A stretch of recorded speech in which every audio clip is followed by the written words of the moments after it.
एक समय की बात है। एक छोटे से गांव में एक किसान रहता था। उसका नाम रामचंद्र था।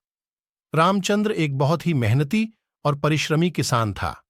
वह गांव के खेतों में दिन रात मेहनत करता और अपने परिवार को आवश्यकताओं के लिए पूरी तरह से संतुष्ट करता था। एक दिन गांव में अकाल पड़ गया। बारिश नहीं हो रही थी और जमीन सूख गई थी। सभी किसानों को अपनी फसल के लिए चिंता होने लगी। लेकिन रामचंद्र डरने वाले नहीं थे। वह जानता था कि मेहनत से किया हुआ काम कभी बेकार नहीं जाता है।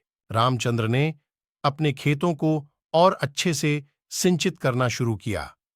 वह रात दिन मेहनत करता रहा, पानी की बचत करता रहा और पौधों की देखभाल में विशेष ध्यान देता रहा। दूसरे किसान उसे हंसते और मजाक उड़ाते रहे, पर रामचंद्र अपने लक्ष्य के प्रति सदा संकल्पबद्ध रहा। रामचंद्र ने अपने खेतों को और अच्छे से सिंचित करना शुरू किया। वह रात दिन मेहनत करता रहा, पानी की बचत करता रहा और पौधों की देखभाल में विशेष ध्यान देता रहा। दूसरे किसान उसे हंसते और मजाक उड़ाते रहे। कुछ समय बाद बादल उमड़ आए और बारिश शुरू हो गई।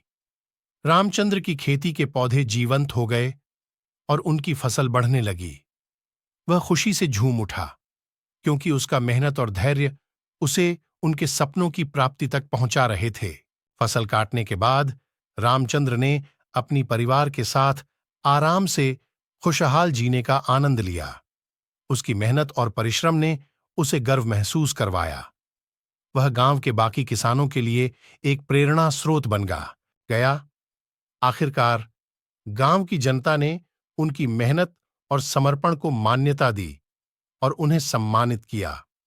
रामचंद्र की कहानी और संघर्ष गांव के अन्य किसानों को भी प्रेरित करते रहे। इस कहानी से हमें यह सीख मिलती है कि मेहनत, परिश्रम और समर्पण किसानों के लिए अत्यंत महत्वपूर्ण है। यदि हम मेहनत करें और परिश्रम करें, तो हम सफलता के मार्ग पर चलने में